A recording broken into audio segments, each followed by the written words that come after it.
Here, House Republican leaders and conservative activists are targeting a tax break that predominantly benefits wealthy filers in Democratic states. That deduction is a tax break for high earners that conservatives want to abolish and Democrats want to protect. And that dynamic may further complicate President Trump's hopes of winning bipartisan support for comprehensive tax reform.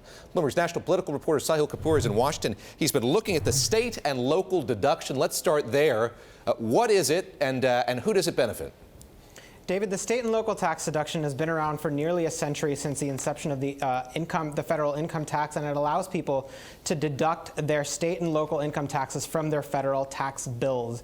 It is a rare example of a tax break that anti-tax conservatives want to get rid of, because their argument is that it benefits primarily high-tax states that tend to be Democratic, tend to be blue states, because it allows people in those states, predominantly wealthy people who itemize their deductions and don't use the standard deduction, to deduct the cost of their state and local taxes, whether it's property taxes or sales taxes or so forth. So this is a big tax break on the table. It costs the government in revenues about $1.3 trillion over 10 years. A third of the tax breaks go to New York, New Jersey, and California put together. And when Republicans are looking for revenues, looking for ways to raise money to make the cost of their tax plan revenue neutral and therefore permanent, this is the sort of thing that many of them will be looking at. All right, you make the case there for why conservatives would like to see it disappear. What's the argument for keeping it? What do liberals, what do Democrats say about why they'd like to see this kept in place? The argument from Democrats, including Senator Chuck Schumer of New York, including Governor Cuomo of New York, is that there are many middle-class families that make in the low six figures who would see significantly higher tax bills. It would essentially be a big tax hike on people who itemize their deductions in states like New York, California, and New Jersey. You can add Connecticut to that list. So that's the argument. It would be a disruption. It would be a departure from people's understanding and their tax planning. We've heard a lot about the border-adjusted tax, other facets of tax reform. This is not a component part that's received as much attention comparatively.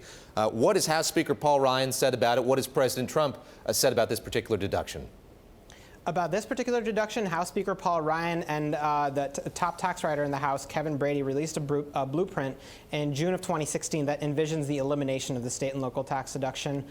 This is something that, again, a rare example of a tax break that House Republicans are, for the most part, united in wanting to get rid of. A couple of years ago, there was a tax blueprint put forth by Dave Camp, former chairman of the Ways and Means Committee, that got very little support, that kind of nickeled and dimed a lot of the tax breaks in the code. And one of the things that it got rid of was the state and local tax break, kind of an example of where Republicans are on this. I should add, David, there are 28 House Republicans in just those three states that primarily benefit, New York, New Jersey, and California, who will probably want to protect this, or who are likeliest to try to fight this. So it's not a slam dunk. We don't quite know where Senate Republican leaders are on this, because they have not put out a plan yet. We don't know where President Trump is going to come down on this, because the White House has gone back to the drawing board and starting from scratch, essentially, with a new tax plan.